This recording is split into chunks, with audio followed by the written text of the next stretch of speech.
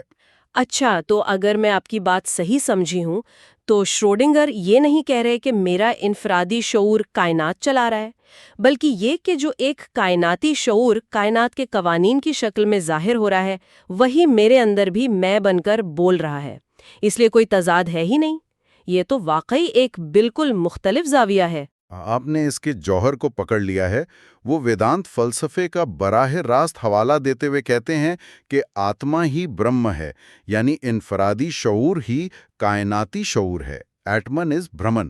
اس نقطہ نظر سے تضاد ختم ہو جاتا ہے۔ میرا جسم فطرت کے قوانین کے مطابق کام کرتا ہے، اور میں ہی وہ شعور ہوں جو ان قوانین کا مظہر ہے۔ اس لیے جب میں اپنا ہاتھ اٹھانے کا فیصلہ کرتی ہوں تو یہ میری آزاد مرضی کا عمل بھی ہے اور طبیعت کے قانون کا نتیجہ بھی، کیونکہ دونوں ایک ہی حقیقت کے دو رخ ہیں، ایک اندرونی ذاتی تجربہ اور دوسرا بیرونی معرضوبی مشاہدہ۔ واہ، اسے خیال پر تو گھنٹوں بات ہو سکتی ہے۔ یعنی میری انفرادیت ایک حقیقت بھی ہے اور ایک ایلیوژن بھی۔ تو شروڈنگر کی یہ عظیم کتاب جو مولیکولر بائیولوجی کی بنیاد بنی، ہمیں یہ بتا کر ختم ہوتی ہے کہ زندگی طبیعت کے قوانین سے ماورا نہیں، بلکہ انہی قوانین کا ایک انتہائی خوبصورت، پیچیدہ اور بالآخر خود آگاہ اظہار ہے۔ یہ سفر ایک مولیکیول سے شروع ہو کر کائناتی شعور تک پہنچتا ہے۔ بالکل، اور یہ جاننا بھی اہم ہے کہ شروڈنگر کی سوچ یہاں پر روکی نہیں۔ یہ سوالات ان کے ذہن پر چھائے رہے، اور انہوں نے بعد میں ذہن اور مادہ، یعنی مائنڈ اینڈ میٹر کے عنوان سے مضامین کی ایک اور سیریز لکھی، جس میں انہوں نے شعور اور مادے کے تعلق کو مزید گہرائی میں کھوجا۔ وہ اس سوال سے نبرد آزما رہے کہ اگر شعور واقعی کائناتی اور واحد ہے تو پھر یہ صرف کچھ خاص حیاتیاتی مشینوں یعنی جانداروں کے دماغوں میں ہی کیوں ظاہر ہوتا ہے؟ یہ کائنات کے ہر ذرے میں کیوں محسوس نہیں ہوتا؟ تو یہ سفر ابھی ختم نہیں ہوا۔ ہماری اگلی اور اس سیریز کی آخری گفتگو اسی موضوع پر ہوگی، جہاں ہم یہ جاننے کی کوشش کریں گے کہ سائنس اور روحانیت کا سنگم کہاں ہوتا ہے۔ یہ ہمارے اس سفر کا حتمی اختتام ہوگا۔ بلکہ یہ بھی سمجھنا ہے کہ اس تصویر میں ہم کہاں کھڑے ہیں۔ زندگی کیا ہے کا جواب صرف حیاتیات یا طبیعت میں نہیں، بلکہ اس شعور کی حقیقت کو تسلیم کرنے میں ہے جو اس سوال کو پوچھ رہا ہے۔ اور یہی وہ نقطہ ہے جو ان کی کتاب کو آج 80 سال بعد بھی اتنا متعلقہ۔ تو لیجئے ہم ایرن شروڈنگر پر اپنی بات چیت کے بالکل آخری حصے تک پہنچ گئے۔ جی، پچھلی کچھ نشستوں میں ہم نے ان کی مشہور زمانہ کتاب زندگی کیا ہے کہ پیچیدہ سوالات کو سمجھنے کی کوشش کی کہ زندگی طبیعت کے قوانین کے خلاف ورزی کیے بغیر کائنات میں نظم کیسے پیدا کرتی ہے۔ بالکل، اور یہ ایک غیر معمولی سفر تھا۔ بالکل، اور اب ہم اس سفر کے آخری اور شاید سب سے زیادہ گہرے پڑاؤ پر ہیں۔ اچھا، آج ہم ان کے مضامین کے مجموعے ذہن اور مادہ یعنی مائنڈ اینڈ میٹر پر بات کریں گے۔ تو اگر زندگی کیا ہے کا سوال مادے سے متعلق تھا تو اب ہم شعور کی طرف جا رہے ہیں۔ جی، یہ کتاب ہمیں مادے سے شعور کی دنیا میں لے جاتی ہے۔ اور یہی وہ مقام ہے جہاں سائنس، فلسفہ اور